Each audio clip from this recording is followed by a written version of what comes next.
Mas agora, né, então a gente vai entrar, eh na verdade, eh, basicamente tudo agora, daqui para frente, é um pouco semelhante com o que a gente viu.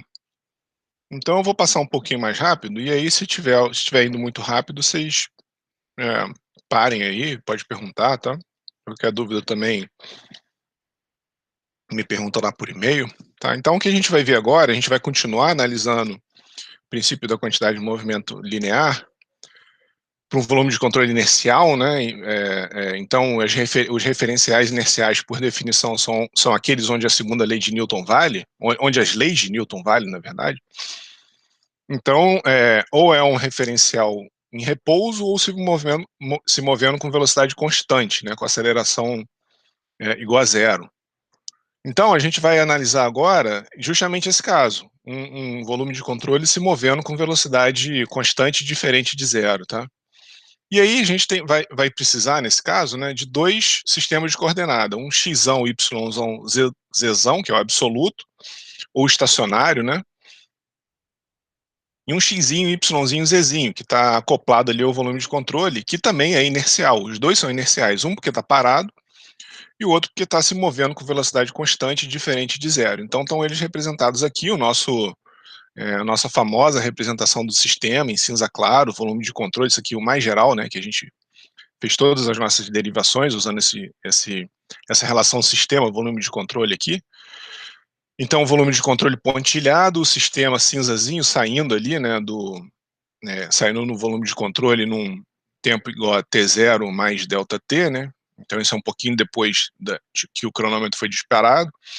A gente tem ambos as coordenadas do volume de controle e fora do volume de controle inerciais, essa daqui se movendo solidário com o volume de controle e essa daqui parada.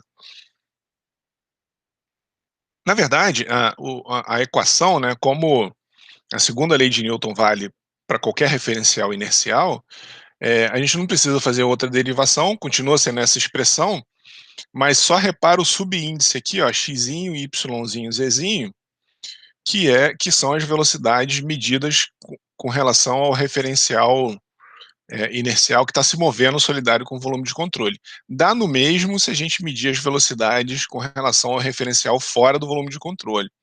Mas como o livro fez assim, eu vou manter assim também, tá? É a mesma coisa, só fazer as somas e as subtrações das velocidades relativas agora, nesse caso. Bom, então vamos ver um exemplo, ó. Bem parecido com esse último que a gente acabou de ver aí do defletor, né? Mas aqui, esse defletor se move. Então, ó, um anteparo, né? Ou uma pá, sei lá, o que você queira chamar, né? Um anteparo, ou Vane aqui porque Vane também significa pá de uma turbina. Então a gente vai ver que isso também é uma configuração, como eu falei, né? Para pá da turbina. A gente vai fechar a analogia quando a gente entrar em variação da quantidade de movimento angular, porque é a relação, né, a segunda lei de Newton para corpos que giram, que aí é o torque gerado lá no eixo da turbina. Então, um anteparo, né, com ângulo de 60 graus, então ali a velocidade entra aqui com ângulo 0 e sai a 60 graus ali em 2, né? Se move com velocidade constante de 10 metros por segundo e recebe um jato de água que sai de um bocal estacionário com velocidade de 30 metros por segundo. Então essa velocidade aqui do jato é 30 metros por segundo. Esse bocal tem uma área de 0,03 metros quadrados, ele quer saber a componente da força que tem que agir aqui nesse anteparo, né, para manter a velocidade do volume de controle constante. Então esse U aqui de 10 metros por segundo, qual é o Rx aqui?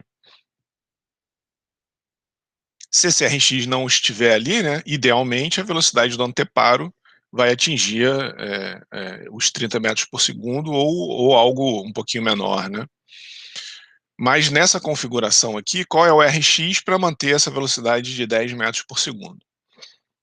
É, e qual é a velocidade V2 aqui, ó, de um observador fixo, fora ali a gente vai ver que a gente vai calcular a velocidade V2 de uma pessoa que estiver aqui se movendo com um anteparo, mas eu estou perguntando qual é a velocidade V2 de uma pessoa aqui do lado de fora. E a potência que pode ser gerado por esse dispositivo, por esse anteparo. Porque se a gente tem uma força agindo na direção de uma velocidade, força vezes velocidade é a potência, né, tá. Bom, eh, então a gente seleciona o volume de controle, né, que se move, eh, junto com esse anteparo, então agora é essa ideia que eu falei anteriormente, né, é um volume de controle. Aqui no volume de controle a gente tem o nosso referencial xzinho e yzinho, que está se movendo junto do volume de controle, que é inercial, porque a velocidade é constante, e a gente tem um outro referencial que está fixo ali fora, né, na Terra, por exemplo. Então Rx e Ry são as componentes da força necessário para manter essa velocidade, né, do volume de controle de 10 metros por segundo em x. E lembra, né, que todas as velocidades têm que ser medida relativa a xzinho, yzinho e zzinho. É só uma, vamos dizer assim, tem que ser igual as velocidades se a gente quisesse medir com relação a xão e yzão, mas é só como as nossas equações aqui estão escritas, né. Então o nosso princípio de quantidade de movimento linear para x e y são essas aqui, né, mas agora eu adicionei um xzinho, yzinho, zzinho, só para enfatizar que é com relação a esse referencial aqui, que está se movendo junto do volume que o volume de controle se move, né, tá? Tá movendo junto do volume de controle. Então quem é o FSX aqui, né? Então, de novo, né, eu já fiz aquele monte de hipótese ali, joguei fora, eu já nem mostrei aqui aquele dt, aquela integral no volume de controle do ρ, VDA, ρdV, desculpa. ρdV. Tá, então esse cara aqui já foi embora, né? Então por isso que a gente só ficou com a integral na superfície de controle. Aí por causa de todas as hipóteses, né? Aí a gente tem uma superfície de controle 1, onde a gente tem o V1, e uma superfície de controle 2, onde a gente tem o V2x, né? O V1x e o V2x. Eu observo que aqui, se a gente tem um V2 aqui apontando para fora, né? A gente vai ter a componente x, né? Tanto na saída quanto na entrada. Mas a componente y a gente só tem na saída, não tem na entrada, tá? Certo? Então, a reação em x, a única força de superfície em x é a reação em x, tá? Não tem nenhuma força de superfície em x, não tem pressão, não tem nada ali que tenha alguma outra força de superfície que a gente está analisando, só a reação. Então a reação em x vai ser igual, vai se dar pela variação da quantidade de movimento linear em x, tá? Então já substituí aqui, né, as integrais na superfície de controle, tirei todo mundo dali porque todo mundo é uniforme, e aí esse passo daqui para cá é a nossa projeção do V em A, né? Tanto na entrada quanto na saída. Aqui eu estou somando tudo, aí quando eu faço a projeção do V2 em A2 na saída, e é simples por causa da escolha do volume de controle, observa aqui, né, esse chanfro que a gente fez aqui no volume de controle, ele permite analisar muito facilmente o V2A2 aqui, né? Porque a área perpendicular aqui, a gente fez essa escolha no mesmo ângulo aqui, que faz com que tanto o vetor velocidade quanto a normal unitária sejam paralelos, né, e estejam coincidentes. Então, o que a gente tem... Espera só um minutinho. Uhum. Ah, legal, amor. Minha filha apareceu ali. Bom, então, a projeção aqui faz com que o V1A1 seja negativo, porque a normal unitária está para fora, e o V2A2 é positivo. Então a gente fica com essa expressão que a gente já tinha visto, né? Nada diferente do que a gente viu para quando o volume de controle era parado. A única diferença é esse índice aqui que a gente ainda vai calculá-lo, né? Tá? Por enquanto é tudo igual. Então se a gente simplificar a notação, né? Eu estou jogando fora aqui todo mundo que está fazendo a notação ficar um pouquinho mais embolada aqui, ó. Então V2x, né? A componente em x de V2, ρ, e aí a projeção de V2 em A2, V1x, a projeção em x de 1, ρ V1A1, tá? E V medido com relação a xzinho, yzinho, zzinho. Eh, e a gente vai usar a equação da continuidade, né, para achar o V2, que é aqui, ó, que é justamente essa expressão aqui, jogando fora, de novo, né, o nosso termo da derivada do tempo, do volume de controle e de ρdv, né. Então a gente jogou esse cara fora, regime permanente, ficou só com essa integral na superfície de controle. Isso aqui a gente já fez, passando rápido aqui, né, então, como é incompressível, deixa eu ver aqui se eu poderia ter feito até, eh, em nenhum momento eu falei é incompressível, né, mas deixa eu só ver se eu coloquei essa hipótese aqui, se eu não coloquei a gente coloca agora. Eu de qualquer forma eu já tive que considerar incompressível aqui atrás para fazer essas simplificações. Então aqui eu nem precisaria de considerar esse ρ aqui pelo fato dele ser incompressível, né, que seria até mais restritivo, porque se eu considerar incompressível, essa derivada vai embora, porque o ρ não varia com o tempo, esse cara aqui sai fora da integral, e aí ele vai embora também. Tá? Então, mas de qualquer forma, a gente simplifica isso, mas a vazão mássica, no caso da continuidade, né, a gente diz que a vazão volumétrica, né, para o escoamento incompressível, que a vazão volumétrica em 1 é igual à vazão volumétrica em 2, ou em regime permanente, massa específica uniforme, a gente diz que a vazão mássica é igual a 1 a 2, né, que é igual a m ponto. Tá? Então, esses termos aqui, né, o V1 e o V2 vezes A1, né, o V1 vezes A1 igual a V2 vezes A2, se quiser multiplicar pelo ρ, aí teria o m ponto. Então, como as áreas são iguais, né, a gente está assumindo que as áreas são iguais, então a gente tem que as velocidades também são iguais, tá? Certo? Então a gente já fez isso aqui, isso daqui a gente já fez várias vezes, nessa equação da continuidade, para chegar na conclusão que as velocidades são iguais.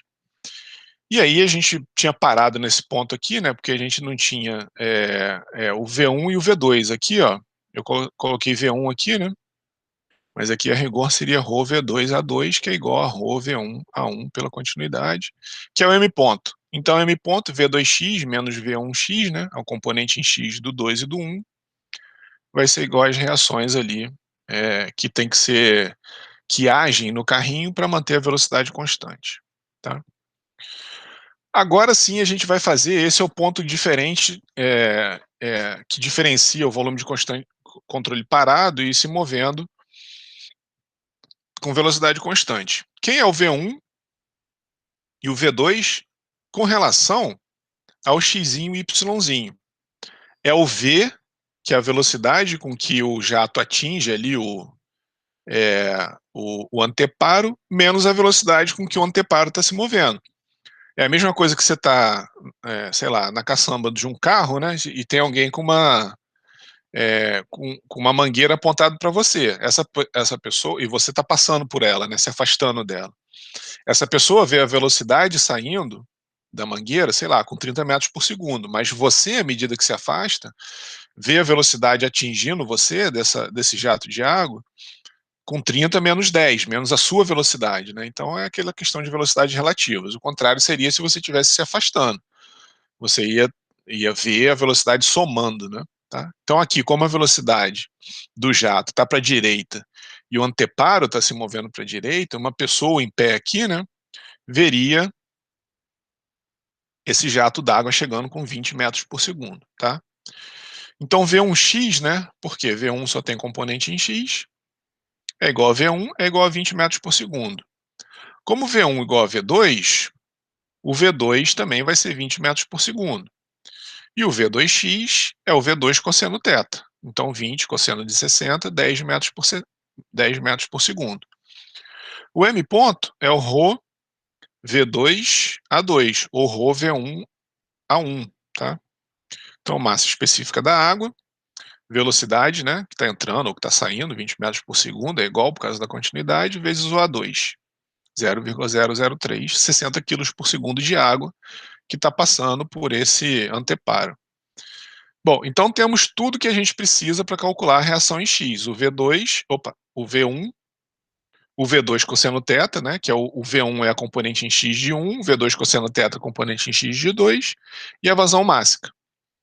Então, a gente considerou um Rx para a direita, mas é claro que se eu tivesse uma reação empurrando o carrinho para a direita e um jato atingindo o carrinho para a direita, essa reação estaria somando, essa força, né, estaria somando a força que essa quantidade de movimento linear aqui está exercendo no carrinho. Então a gente tem aqui menos 600 newton, a gente teria que exercer uma força para a esquerda, contrária aqui, ó, contrária a esse Rx, para fazer com que o carrinho se movesse a 10 metros por segundo. Tá? Então menos 600 newtons para a esquerda, oposto ao mostrado na figura. Tá? E para y, a gente faz basicamente a mesma coisa, né? Então aqui a gente cortou, aqui teria um mais ddt, integral no volume de controle, do V, ρ dV, que foi embora por causa da hipótese de regime permanente, só ficamos com a integral na superfície de controle, em y, né?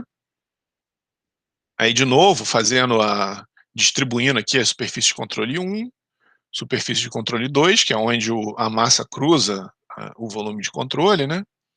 Então V1y, V2y. E a única força de superfície aqui, né, a gente desprezou a força de corpo.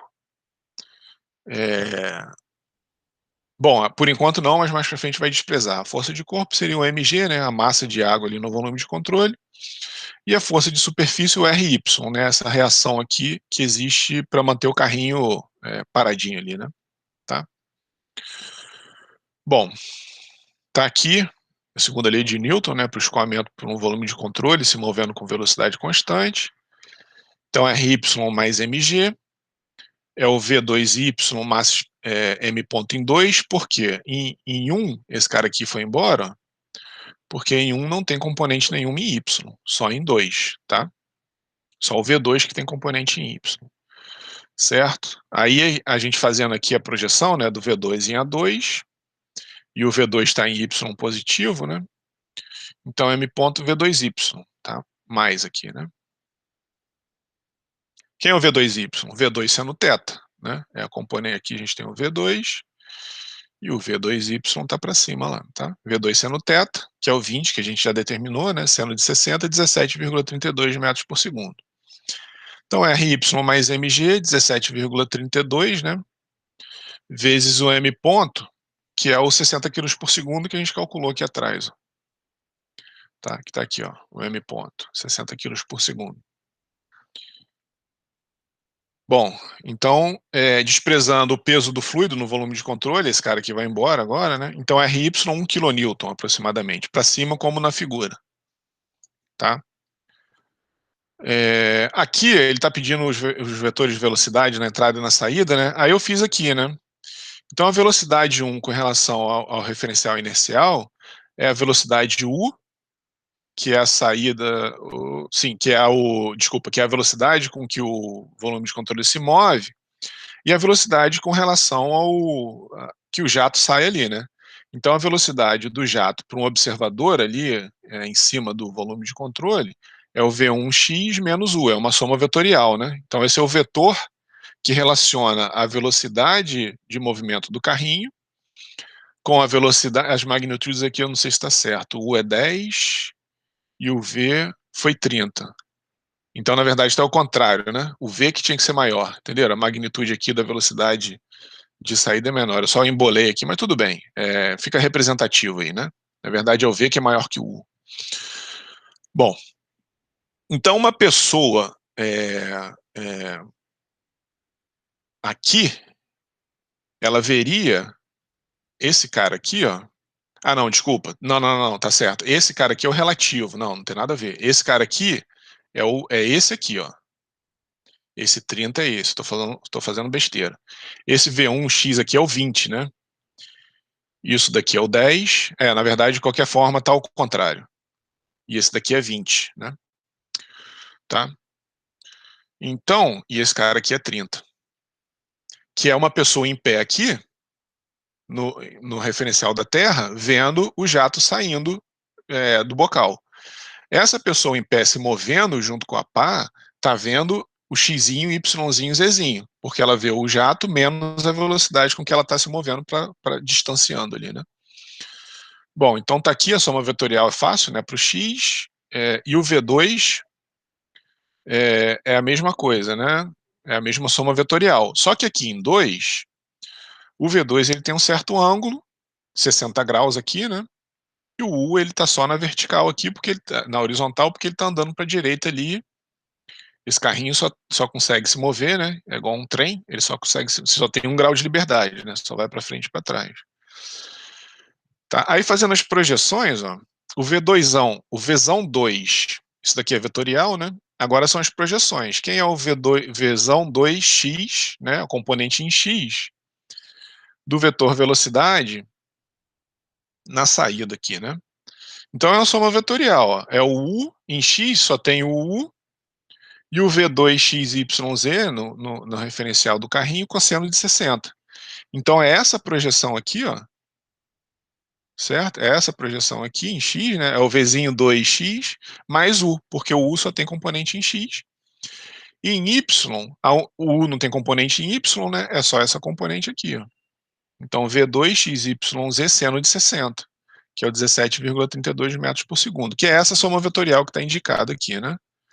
A gente sabe a magnitude do V2, sabe o ângulo com relação à horizontal, sabe a magnitude do U. Aí eu fiz a soma vetorial aqui daquela maneira que vocês aprenderam lá em trigonometria, né? Pega esse vetor, ou pega esse vetor, joga ele para cá e soma o final dos dois, ou traça uma paralela aqui, ó. E uma paralela aqui, né? Certo? Soma vetorial, né? E as componentes vêm ali da análise por trigonometria das componentes aqui, né? Em x a gente tem o 10 metros por segundo, e o V2 cosseno de 60, e em y a gente só tem o V2 seno de 60, tá? Então as componentes são 20 metros por segundo em I e 17,32 em J, com relação a essa pessoa aqui, né? Que está parado fora do referencial. Quem está lá em cima, esse bonequinho que está em cima do referencial, vê esse cara aqui, né? Tá? Certo? Trigonometria, né? Tranquilo, né? Qual é a potência, então? Né? A potência é a força vezes a velocidade. Né? Então a gente tem a reação em x, 600 newton, e a velocidade 10 metros por segundo. Então 10 kWh, tá? Certo? Desculpa, 6 kW. Né? Então se você eventualmente ligasse esse carrinho, aquilo que a gente estava falando, né? É um disco que você tem umas conchinhas ali acopladas no disco, você tem um jato d'água que entra e sai com uma certa velocidade, com um certo ângulo, né, com uma certa velocidade, e à medida que esse disco gira, a gente associa isso a uma potência ou um torque, né? A gente vai ver depois que a gente pode associar essa força, né? A gente tem um disco aqui e um jato d'água que entra, faz a volta e sai, e esse cara gira para lá, a gente pode associar essa força de reação, né? Esse Rx para cá e esse raio, esse braço aqui, ó, com torque gerado aqui no eixo. A gente vai ver isso mais para frente no princípio da quantidade de movimento angular, que é o que está aqui, ó. Que é exatamente essa figurinha, essa é a turbina de Pelton que age segundo esse princípio. É um disco cheio de pazinhas que giram o fluido a 180 graus, e aí você tem um eixo aqui, então é o que a gente viu, né? Tem um Rx para lá, e aí associado isso ao raio, a gente tem um certo torque, que se a gente pegar o torque e multiplicar pela velocidade angular, a gente tem a potência gerada aqui no eixo, tá? Por esse dispositivo aqui, tá? Então e aí o que eu fiz aqui, ó? Eu escrevi em função do θ aqui, ó, eu não substituí os valores, ali a gente tinha um θ de 60, e aqui eu fiz o que eu fiz? Eu peguei a potência, que é o Rx vezes U, e eu peguei o Rx aqui, ó, em vez de substituir no V2x, lembra que o V2x tinha uma componente em Y, ó? Mas aqui eu deixei em função do teto, ó. Eu não substituí. A gente tinha substituído por 60. Aqui, ó, aqui atrás, ó, no X, a gente tinha substituído por 60 aqui, ó. Eu deixei θ, em função de θ ali. Tá? Então deixei o V2x, V2 cosseno θ. Então a potência em função do θ é 60, né? Esse cara aqui é o M ponto, que é o que está aqui, né? é o m ponto, isso daqui é o princípio da quantidade de movimento linear para para essa configuração, mas o V1x só tem componente em x, né? O V2x tem uma componente que é o 20 cosseno θ, e aí plotei isso em função do θ. Qual é a máxima reação que eu vou ter para manter esse cara se movendo com a velocidade constante? Então é quando o θ é igual a 180. A gente fez essa análise anteriormente já também, né? Então, se eu tiver esse dispositivo aqui, é por isso que uma turbina de Pelton, ele gira é, o fluido aqui quase 180. A gente vai ver que não é exatamente 180 por alguns motivos práticos, mas para extrair o máximo da quantidade de movimento linear, né, o máximo de força que a gente pode extrair, que vai se relacionar com o torque ali no eixo, tá? A gente vai discutir isso melhor na análise de quantidade de movimento angular, tá? E muito mais profundamente em máquinas de fluxo. Bom, certo. Alguma dúvida aqui? Talvez eu tenha passado um pouco rápido, mas é porque muita coisa aqui a gente já veio vendo anteriormente. A única grande diferença foi essa soma vetorial aqui, que é bem simples também, né? Nesse caso aqui, né? Tá? Foi essa soma vetorial aqui, tá certo? Bom, então agora a gente vai analisar a equação da quantidade de movimento linear para um volume de controle com aceleração retilínea. E aí, em muitos casos, e a gente vai ver que, por exemplo, no caso de um foguete, né, a gente vai que analisar toda a equação a variação da quantidade de movimento linear, ou empuxo que esse volume de controle aqui, ó, que é o foguete, o combustível, né? Então, quanto de empuxo que ele está gerando num volume de controle que não está se movendo com velocidade constante, que ele está acelerando, né? Então, o foguete está lá parado, e aí ele começa a acelerar até a velocidade terminal dele. É, agora, o que acontece, tem uma diferençazinha um pouquinho sutil nesse caso, que anteriormente, né, a equação da quantidade de movimento linear, ele foi igual para os volumes de controle estacionário e inercial. Então essa foi a expressão que a gente trabalhou. Mas a segunda lei de Newton, ela só é válida para um referencial inercial. Então essa, na verdade, essa é a própria definição de referencial inercial, né? É um referencial onde as leis de Newton são válidas.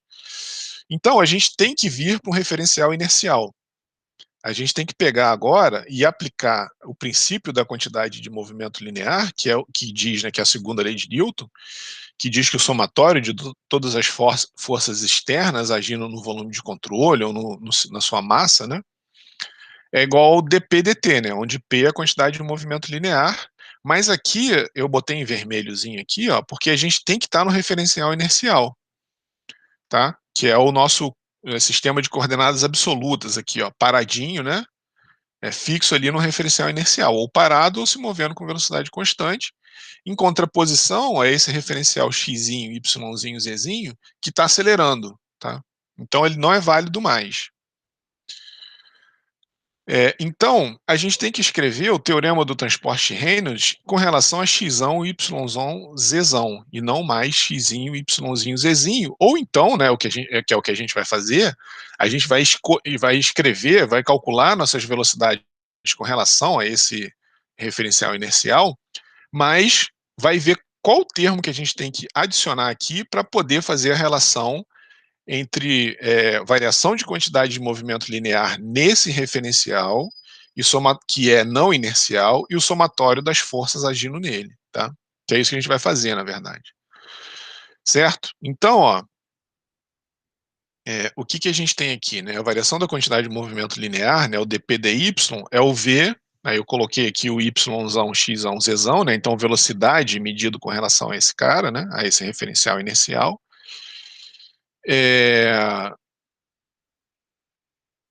Que é igual. Por que eu tirei o DDT ali? Assim, bom, tá, joguei a derivada para dentro ali, beleza. Só para aparecer um termo de aceleração. Mas a velocidade, olha só, quem que é a velocidade com relação a esse cara aqui, né? Essa pessoa parada aqui fora, no referencial xzão, yzão, zão.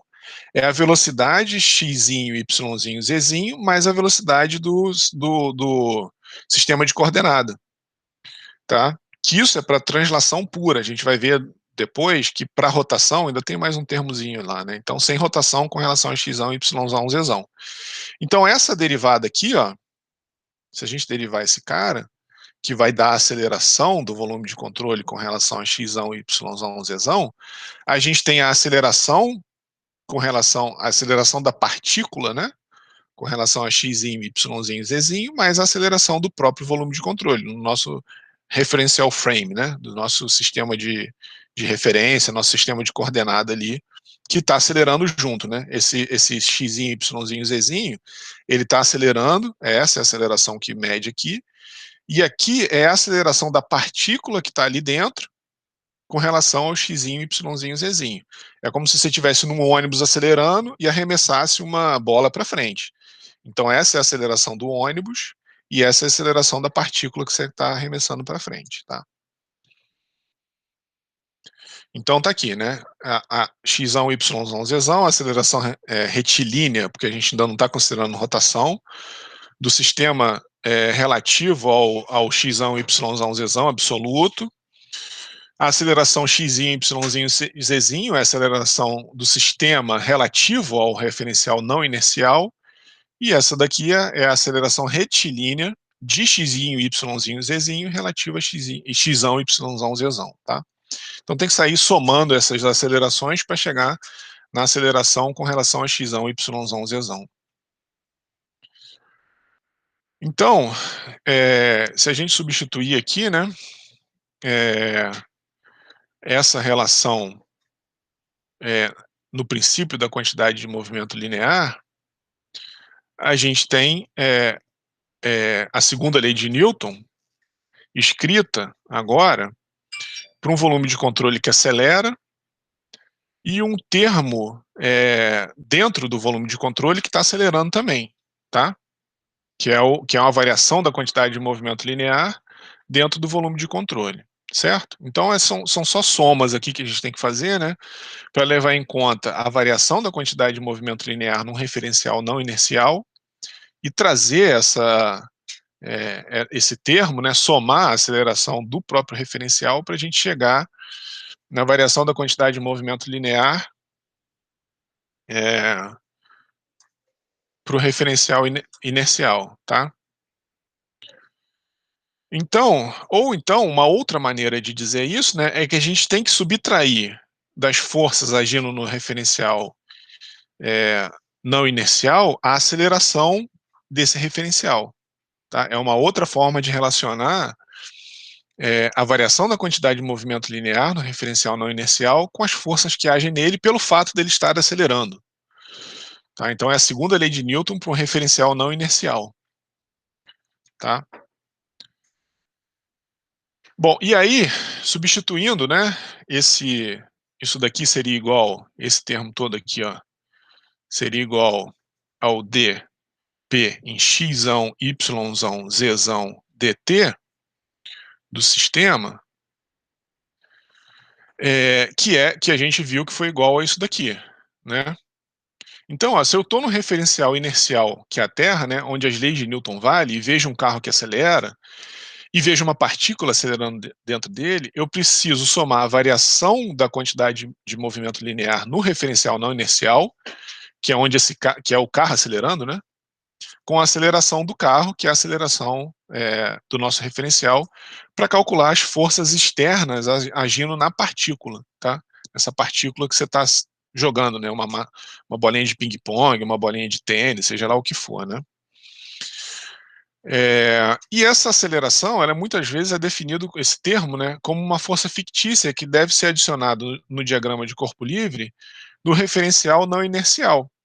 Porque se você está dentro do carro, você não vê nenhuma outra força, né? Você joga a bolinha para frente, mas você não entende, né? Se o carro está acelerando, você não entende por que, que ela não foi com essa aceleração que você jogou, porque você não vê nenhuma força ali dentro do carro, você não percebe a aceleração. Você, o carro e a bolinha estão na mesma aceleração, então você não vê nada acelerando com relação a ninguém.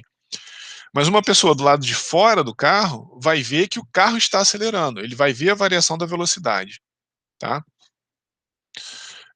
Então, é, a gente tem que adicionar esse termo, né? É por isso que é chamado de força fictícia. Por isso que esse termo aqui é uma força fictícia. Porque dentro do volume de controle você não percebe ela, só do lado de fora. Dentro do sistema não inercial, você não percebe, só do lado de fora, tá? Então, tá aqui, né? O que está escrito aqui, né? Se eu estou dentro do referencial não inercial, ocorrem forças que só quem está no referencial inercial consegue quantificar, porque ele vê o referencial não inercial acelerando. Uma outra forma de ver isso, né? Então, a relação entre a variação da quantidade de movimento linear, uma partícula de massa de referência, que é esse aqui, e as forças agindo sobre ela, se dá subtraindo das forças o termo referente à variação da quantidade de movimento linear do referencial não inercial, que é esse cara aqui, né? Que é a própria, que se deve à aceleração do referencial não inercial, tá? Bom, então são relações que a gente já viu lá em física, né, na verdade. Então, isso daqui tudo, a gente tem que aplicar isso à mecânica dos fluidos, mas isso aqui é uma coisa que uma pessoa num elevador, né? Então, vou mostrar essa, vou deixar aqui indicado para vocês, que eu vou fazer uma analogia com a pessoa dentro de um elevador, né? E ela se pesando. Então, a aceleração da gravidade, ela sofre o efeito, como a gente está no referencial não inercial, você tem que somar a aceleração do elevador com a aceleração da gravidade para levar em conta o fato, né, da somatória das forças ali que agem em você, no momento que o elevador sobe ou desce, né, no momento que ele está acelerando, na verdade, o seu peso aumentar ou diminuir, né, porque você está num referencial não inercial que as leis de Newton não valem no momento que o elevador acelera. Bom, então agora que a gente já desvendou, né, essa relação entre força e variação de quantidade de movimento linear para um referencial não inercial, então a gente vai usar o teorema do transporte de Reynolds para relacionar sistema com volume de controle nesse referencial não inercial. Então a gente chegou nessa relação, né, de força e variação de quantidade de movimento linear para um referencial não inercial, né, onde esse termo aqui, né, onde a quantidade de movimento linear x, y, z é integral da velocidade nesse referencial, né, na massa, ou a integral no volume se a gente multiplicar pela massa específica e multiplicar pela velocidade. Então, é isso que a gente tinha feito já ao longo de todas as... A gente já fez isso várias vezes, né? Para a quantidade de movimento linear. Então, escrever de uma forma integral massa m ponto vezes velocidade, né? Tá? Então, essa é a forma integral de m ponto vezes velocidade, que é a quantidade de movimento linear do sistema. Bom, então aqui a gente faz aquela relação, né? Que o nzinho, né, uma propriedade extensiva, é integral do eta ρ dv no volume de controle, né? Então essa é a relação geral para a relação entre uma propriedade intensiva e uma propriedade extensiva no volume de controle. Então a gente chega nessa relação do n para o eta aqui, tá?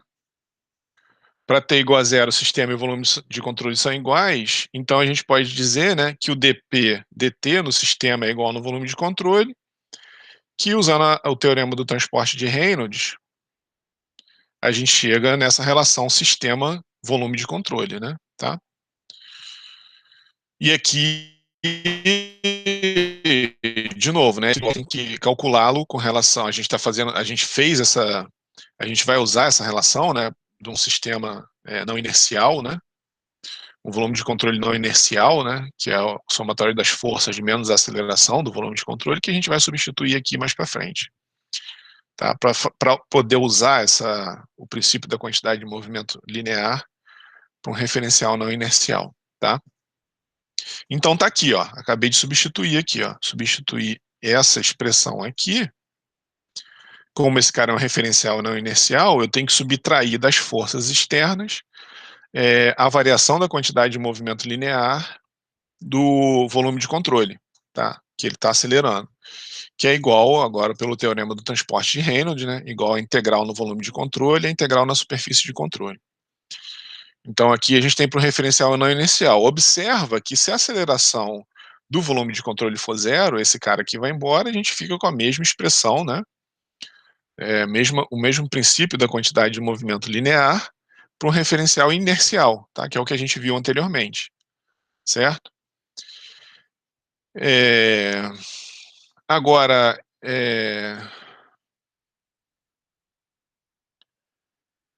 essa expressão 1 aqui, né, é para o referencial não inercial, e a gente usa, de novo, né, daria no mesmo a gente trabalhar nesse lado aqui, escrever aqui um dp xão, yzão, zão, dt, tá? Daria no mesmo se a gente fizesse isso. Você fala, mas por que você foi para o referencial não inercial aqui? Porque o livro sempre faz isso, né? Isso não fui eu que inventei, então vamos deixar assim.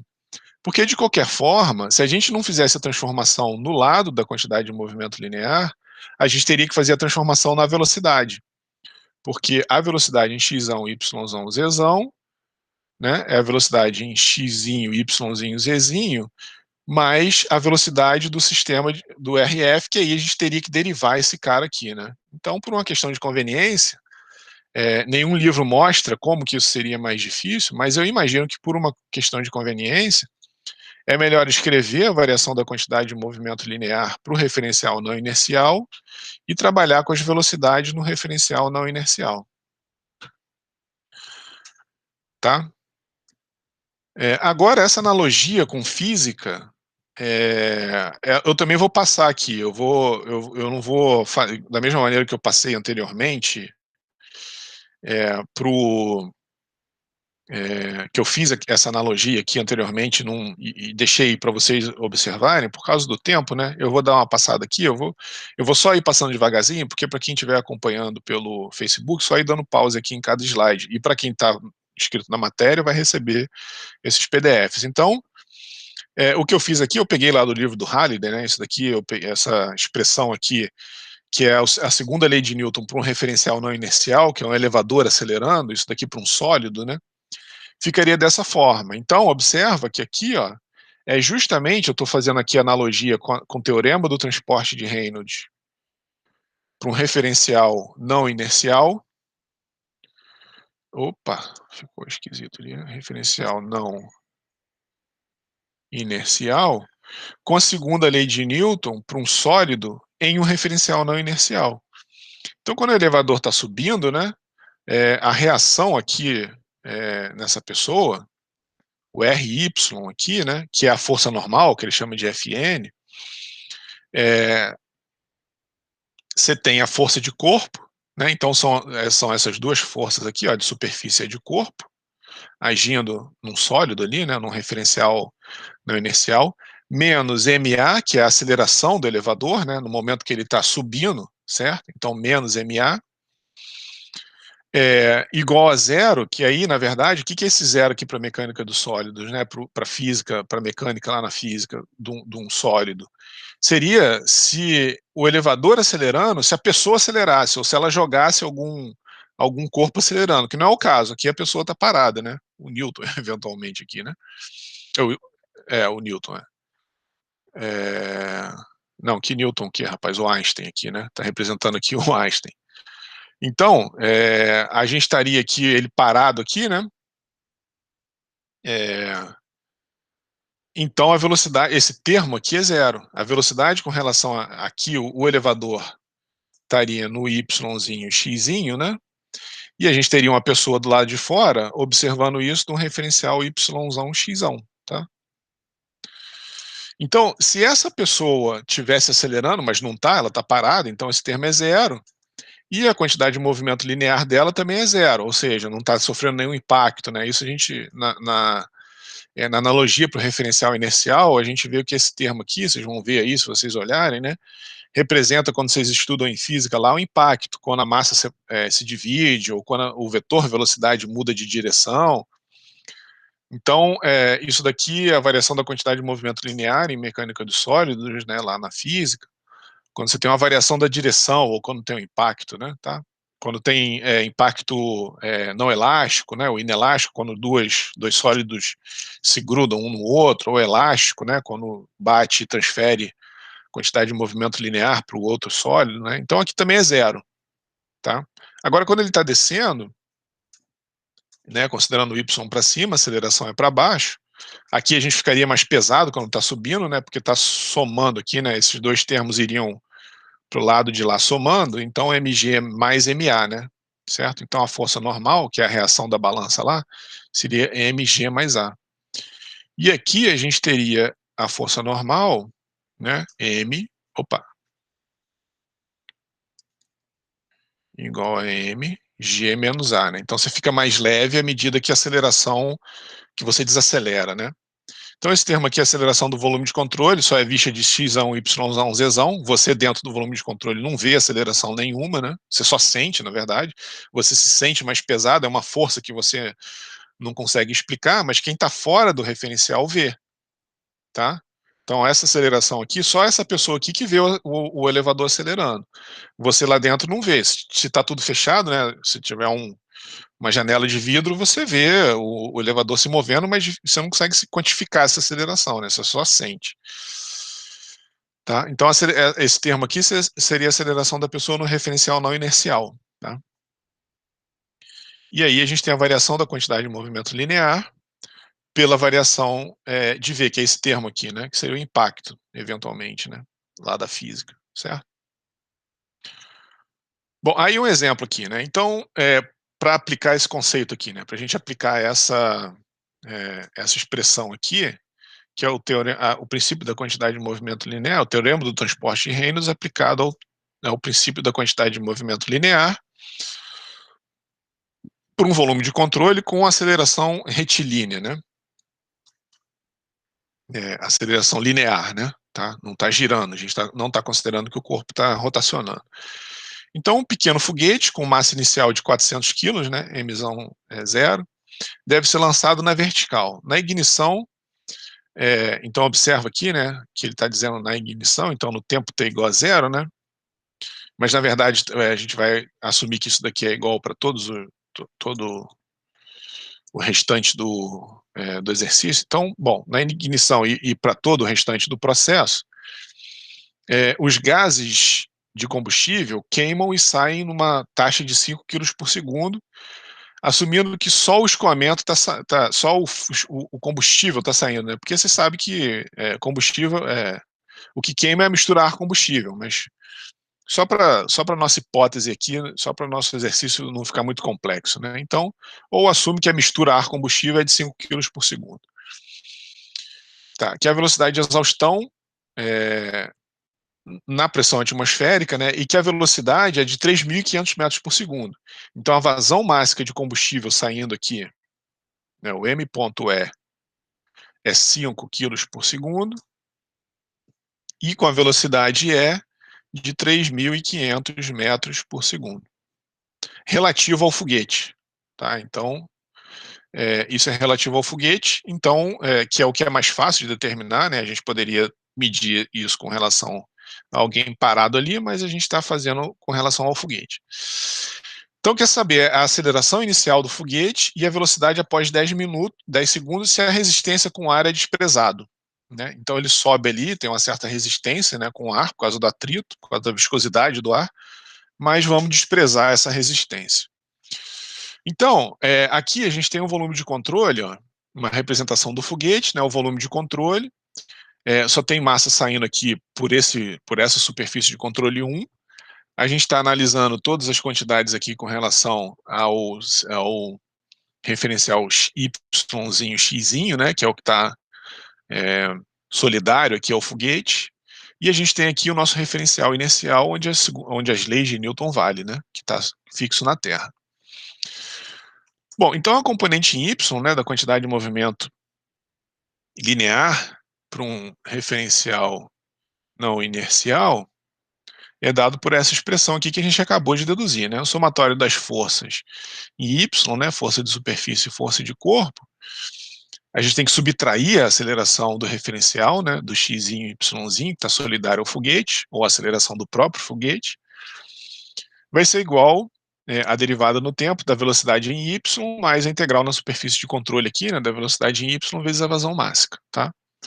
Como a gente desprezou a resistência com ar, as forças de superfície em y são zero, e a força de corpo é menos massa, né, porque o G está para baixo, o Y está para cima, né, menos M do volume de controle vezes G. Mas a massa do volume de controle vai ser uma função do tempo, porque a gente tem massa saindo do volume de controle numa taxa m.e, certo? Que é o que queima de combustível, né? A gente está desprezando a massa do foguete, desprezando a massa de tudo que está lá dentro, considerando que todo foguete é feito só de combustível, e esse combustível está queimando numa taxa m.e. Então, da conservação da massa, né? Essa daqui é a continuidade, ou conservação da massa, né? Então, a gente tem essa derivada aqui no tempo. Ei, amor, 10h30. Daqui a pouquinho o papai chega lá.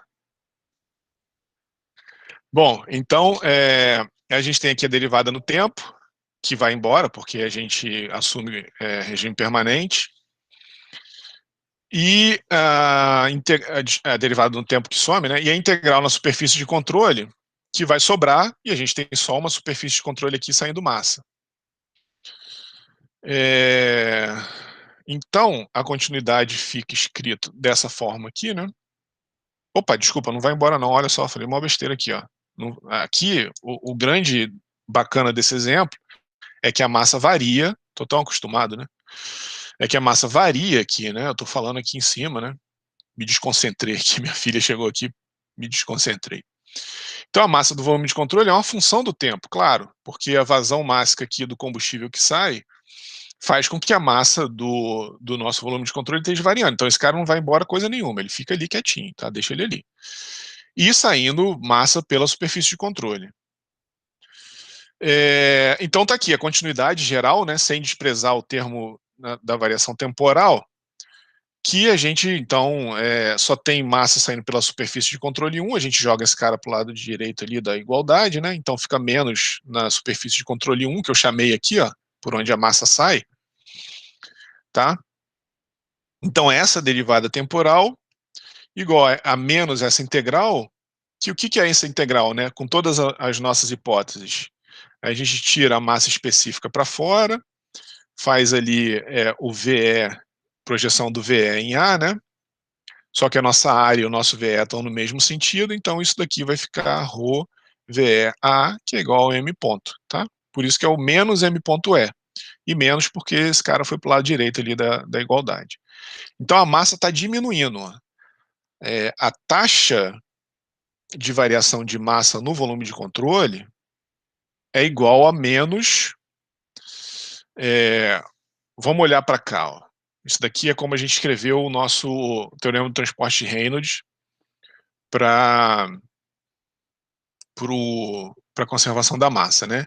Então, a taxa de variação de massa no volume de controle, mais o fluxo líquido de massa saindo, lembra que esse termo aqui representa o fluxo líquido de massa saindo, então ele é positivo, e aí quando a gente joga do lado direito, se a gente só tem massa saindo, essa derivada aqui vira negativa.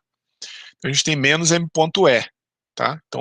Então a taxa de variação de massa no volume de controle é negativa, a massa está diminuindo. Então, substituindo, né, essa derivada igual a menos m ponto E, como a massa específica é constante, uniforme, a gente tirou ela para fora da integral, e aí o volume é constante também, e a gente fica com massa aqui, né? Essa integral aqui, ó, toda essa integral aqui, deixa eu apagar aqui que ficou meio esquisito aqui. Então toda essa integral aqui, ela virou a massa, tá? Massa no volume de controle, dt, tá? E aí derivada no tempo. Então a massa está variando a uma taxa de m.e. Então, se a gente integra aqui e integra aqui, né, integrando dos dois lados, a integral da massa de m0 até m, né, então da massa inicial até uma massa qualquer menor do que m0, né, é dmv, aí a gente faz aqui, tem o dm volume de controle, né, e joga a derivada para o lado de lá, né, certo? Então joga o dt para o lado direito, então fica menos integral de 0 a t m.e dt, tá?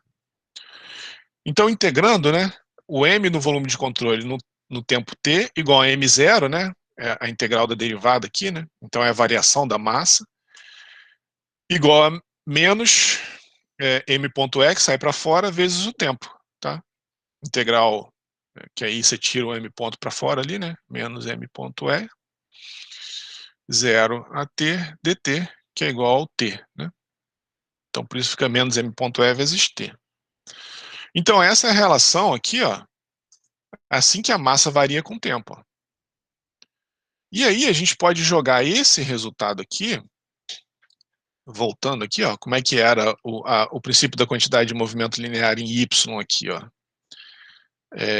O F, a força de corpo em y aqui, né, é menos m volume de controle vezes g. Então, como que essa força em y varia com o tempo?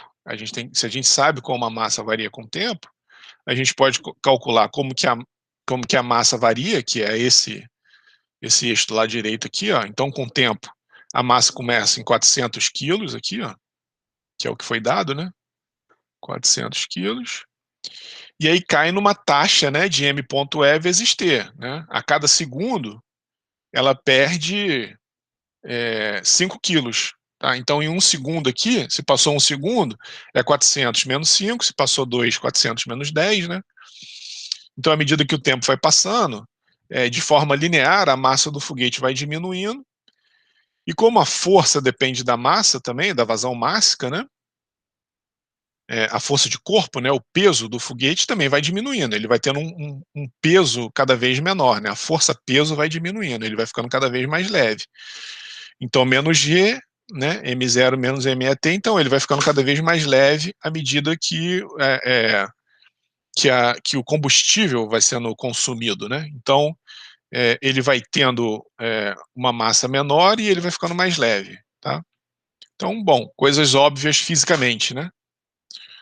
Então, a gente está calculando coisas óbvias fisicamente. Então, vamos relacionar agora as forças de superfície, as forças de corpo, a aceleração do volume de controle, que a gente não calculou, né? Esse termo que a gente ainda não calculou, e esse termo que a gente ainda não calculou. Então, olha só, a aceleração do volume de controle, a gente tira ela para fora da integral aqui, porque é linear e constante, né? Então, ela sai fora aqui da integral, vezes a integral no volume de controle do ρdv. Então, de novo, a mesma coisa, né? Massa específica sai para fora, dv, então ela é uniforme, dv é constante. Então, massa vezes aceleração, olha lá. Né? Uma analogia bem direta com o que a gente tem no caso lá do elevador, né? Mas a massa varia. Então, a massa, né, o m0 menos m.e vezes t. Isso daqui veio da continuidade, né? Certo? Então, aqui veio da continuidade. Vezes a aceleração do volume de controle, tá? Agora, esse termo aqui, ó, o que acontece? A gente está analisando a taxa de variação da velocidade, né, a taxa de variação da quantidade de movimento linear. Mas a taxa de variação, a hipótese aqui é que essa velocidade aqui não muda muito. Esse VE aqui é 5 quilos por, 3.500 metros por segundo, constante. Então, se esse cara não varia, se ele é aproximadamente igual a zero, porque ele é medido com relação a x, a y, xzinho, né? Então, de forma geral, esse termo é zero para o volume de controle não inercial. Tá? Então, a variação de velocidade com relação ao volume de controle, nesse caso, né? Nesse caso é desprezível, ou VE é constante. Então, é a hipótese que a gente faz, né? VE igual a 3.500 constante.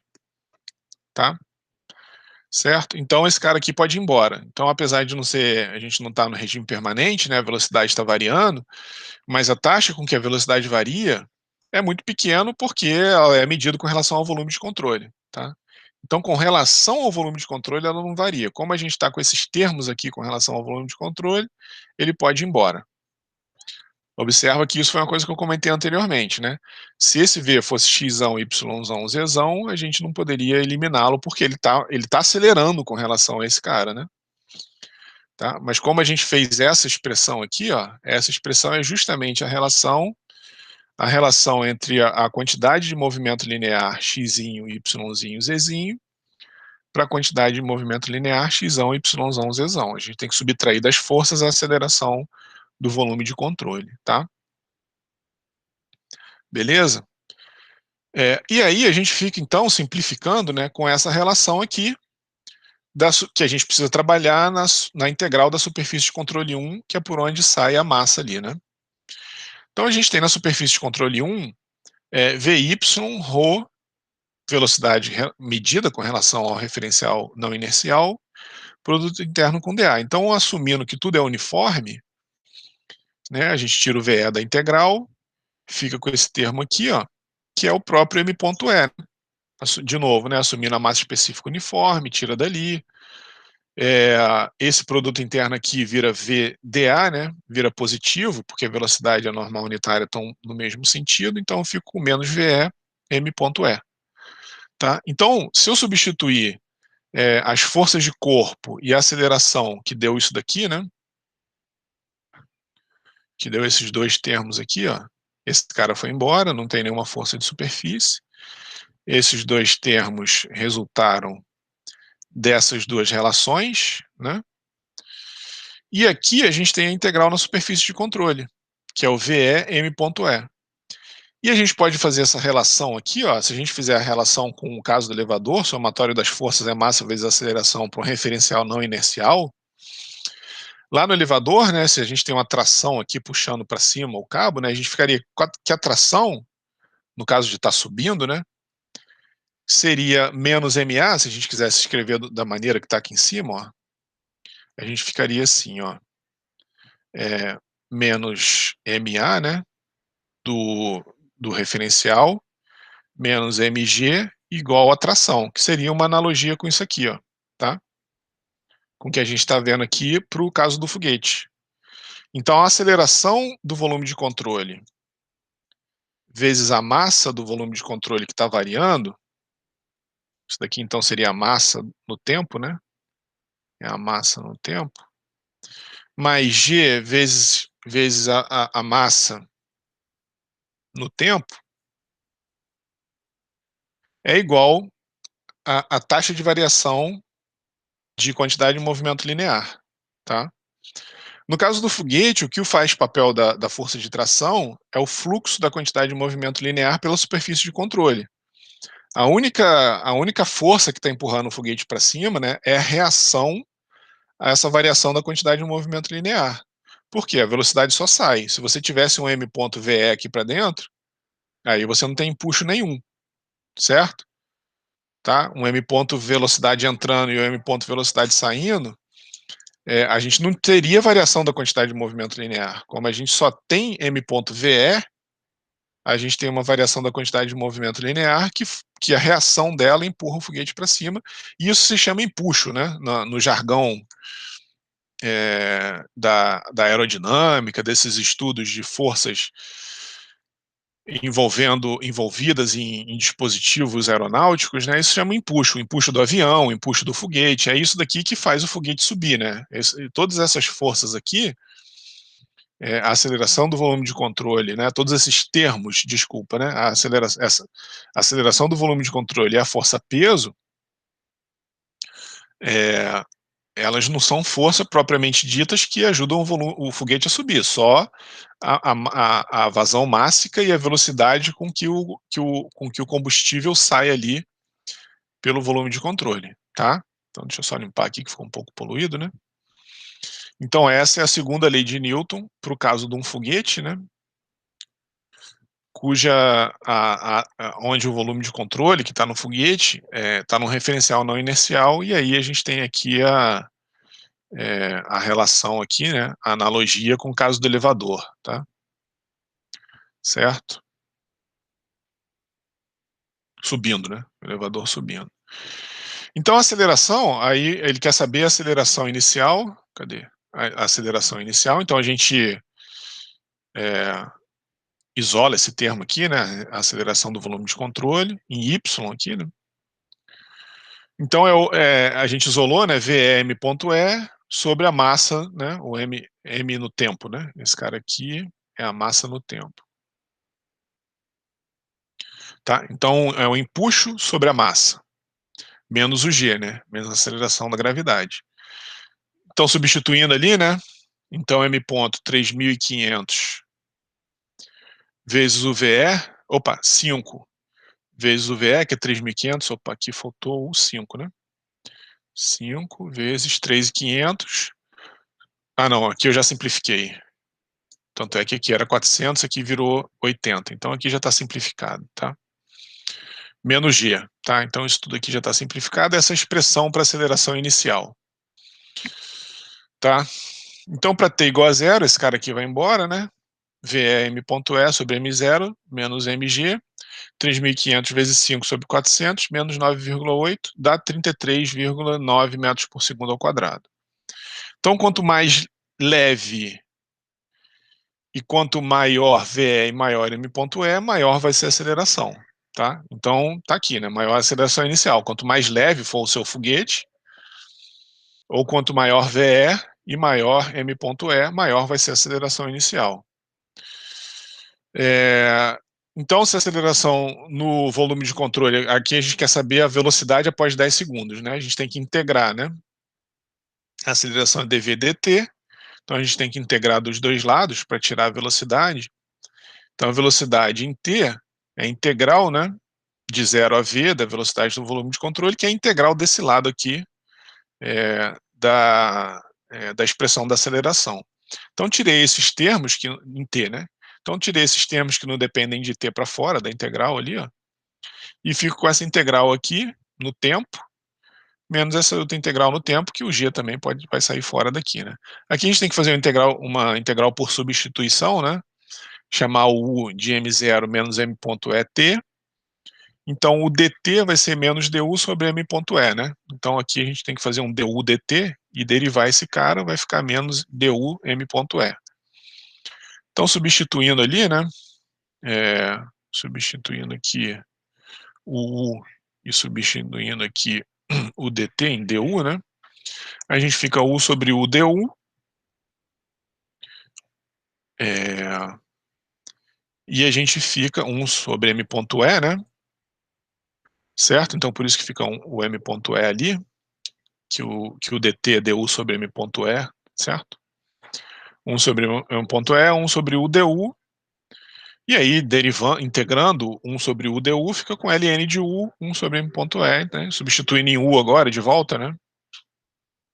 Substituindo aqui em u, a gente fica com essa integral aqui, né? Integração por parte, né? Então, resulta disso aqui. Ou, desculpa, por substituição. Integral por substituição, tá? Então, a gente fica com essa expressão para velocidade, mais uma constante de integração, porque essa integral não é definida, né? Tá? Então, a gente tem que somar uma constante de integração. Mas a gente sabe que a velocidade no tempo zero é zero.